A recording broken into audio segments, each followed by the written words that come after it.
ورنہ لاکھوں آدمیوں کا معاذ اللہ اور اللہ کے دین کی خاطر اپنا پیسہ خرچ کر کے سفر کرنا، اپنا کھانا، اپنا پینا، پہلے یہ جذبہ کہاں تھا؟ بسم اللہ الرحمن الرحیم۔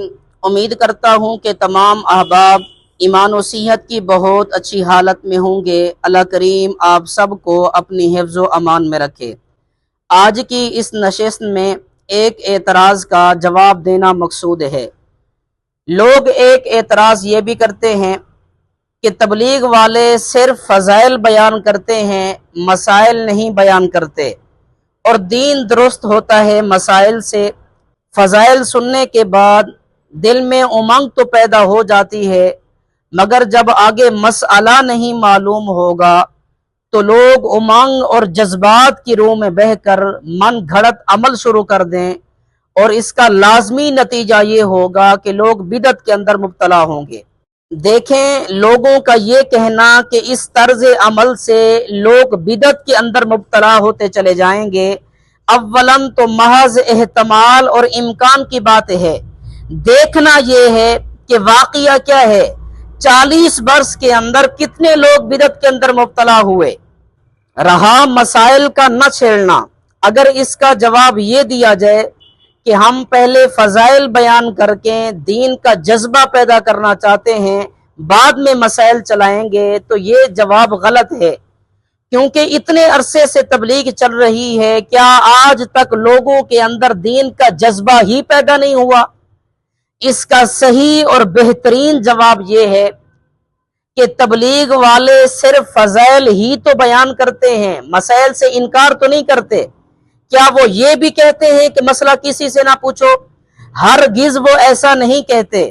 دوسرا یہ کہ کام کرنے کے مختلف میدان اور مختلف لائنیں ہوتی ہیں۔ کوئی درس و تدریس کی لائن اختیار کرتا ہے، کوئی واعظ و تبلیغ کی، تو کوئی سیاست و حکمت کی۔ ان حضرات نے بھی ایک لائن اختیار کر لی ہے کہ فضائل بیان کرتے ہیں، لوگوں کے اندر دین کا جذبہ اور دینی امنگ پیدا کرتے ہیں۔ اب ساری لائنیں وہی اختیار کریں، یہ نہ تو ضروری ہے اور نہ ہی ممکن۔ جب آپ کوئی کام شروع کرتے ہیں تو کام کرنے سے پہلے کچھ مقاصد اور اصول مقرر کرتے ہیں، ایک لائن متعین کرتے ہیں، اس میں آپ سب چیزوں کو داخل نہیں کرتے، تو پھر اس میں آپ سب چیزوں کو کیوں شامل کرنا چاہتے ہیں؟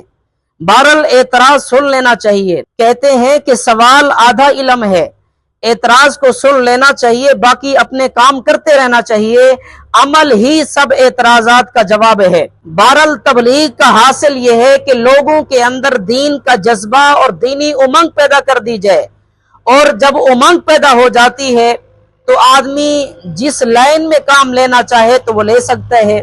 اور دیکھنے میں یہ آتا ہے، تجربہ اور مشاہدہ ہے، جب کوئی امنگ اور جذبہ پیدا ہو جاتا ہے تو آدمی خود اسے صحیح طریقے سے پورا کرنے کی جد و جہد اور سعی کرتا ہے۔ جب لوگوں کے اندر دین کا جذبہ پیدا ہوگا، مسائل کی طلب ہوگی، تو آپ اس کے لیے علماء سے رابطہ کریں، دینی مدارس میں جائیں، اپنے مسائل معلوم کریں۔